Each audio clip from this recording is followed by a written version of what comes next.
My name is Willa Myers. I'm 33 years old, and I moved 20,100 miles away from my family without telling a single one of them. For 19 months, nobody called, not once. Then, in the same weekend, my mother left 47 voicemails because my sister needed a babysitter. That's when I decided to mail one package back, no note, no explanation, and within days, the entire family had gone to war with each other. If you truly love and appreciate your parents, take just 1 second to subscribe to this channel. It means a lot to us. And before you go, tell me in the comments, which country are you watching from? Before I left, my life didn't really belong to me. It belonged to them. Every morning started with my mom's texting a list of things she needed, which really meant things she expected me to handle without question. Groceries, cleaning, dry cleaning, bills, cooking for gatherings I wasn't even invited to enjoy. Nobody called it responsibility. It was just silently understood that I was the one with time, the one who didn't complain, the one who always showed up. My younger sister, Laya, was the center of everything.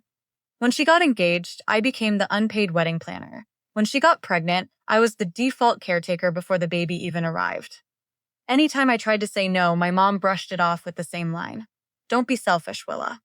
Funny how asking for your own life becomes selfishness the moment other people are benefiting from you having none. The breaking point wasn't dramatic. It never is. It was quiet, almost boring. I remember standing in the kitchen after cleaning up yet another family dinner I hadn't sat down to eat, listening to everyone laugh in the next room, and realizing I wasn't part of that laughter. I was just the reason it was possible. So I left. No goodbye speech, no confrontation. I packed my car, took what mattered, and drove until the skyline behind me turned into something unrecognizable. 2,100 miles later, I started over, new apartment, new job, new routine, where my time actually belonged to me. The silence from my family was loud at first. I kept checking my phone, waiting for something, anything. A message asking if I was okay, where I'd gone, why I left. Nothing came. Days turned into weeks. Weeks turned into months. 19 months passed without a single call from any of them. It hurt more than I expected, but it also told me exactly what I needed to know. I hadn't been missed. I'd been replaced by inconvenience. Then one weekend, everything changed at once. My phone lit up with dozens of missed calls, voicemails stacking one on top of another. My mother had left 47 voicemails over one weekend, calling me selfish, dramatic, ungrateful. The reason? Laya needed a babysitter, not wanted. And suddenly, after 19 months of silence, I existed again.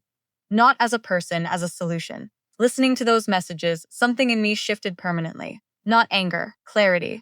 Every voicemail sounded the same. Accusations, guilt, pressure. Not once did she ask how I was. Not once did she say she'd missed me. That's when I knew for certain I wasn't going back.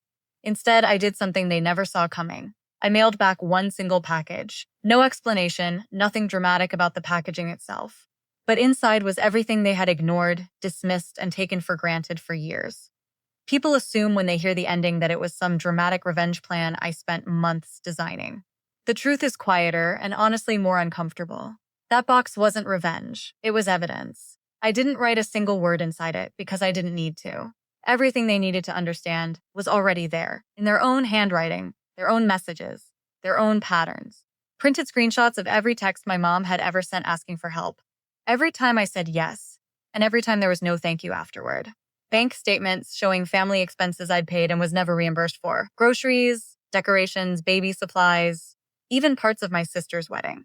A simple, clean timeline laying out exactly how much of my time, energy, and money had gone into holding their lives together. The part I knew would hit hardest was the audio. I'd saved some of my mother's voicemails over the years, not with any plan to use them, just some instinct telling me not to delete them. I transferred them onto a USB drive and placed it right on top. Not just the 47 recent ones, calling me selfish, but older recordings too. Ones where she casually assumed I'd drop everything. Ones where she talked over me and made it clear I was only valuable when I was useful. I didn't edit a single second of it. I didn't need to. I mailed identical copies to 3 people, my mom, my sister, and my older brother Marcus, so all of them would see the exact same truth at the exact same time. Nobody could twist it. Nobody could control the narrative. After mailing it, I turned my phone off for 2 days, not out of fear, but because I didn't want to manage anyone's reaction anymore. That wasn't my responsibility. When I finally turned it back on, it was chaos, but none of it was directed at me. My brother had texted my mom asking if it was all real.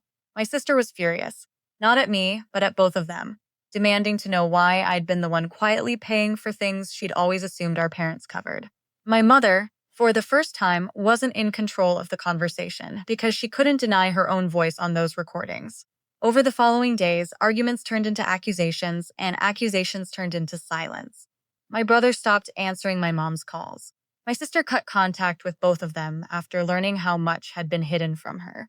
The entire family dynamic that had relied so heavily on me quietly holding everything together started collapsing without that support, and I wasn't there to fix it this time.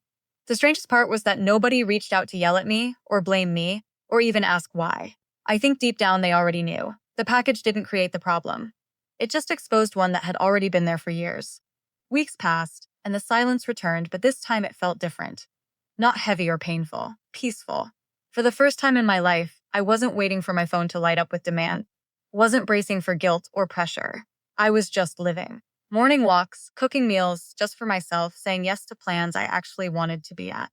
It sounds simple, but after years of being everything for everyone else, reclaiming your own time feels like getting your life back. Looking back, I don't feel guilty about what I did. If anything, I wish I'd done it sooner, not the package itself, but the decision to stop being available at the cost of myself.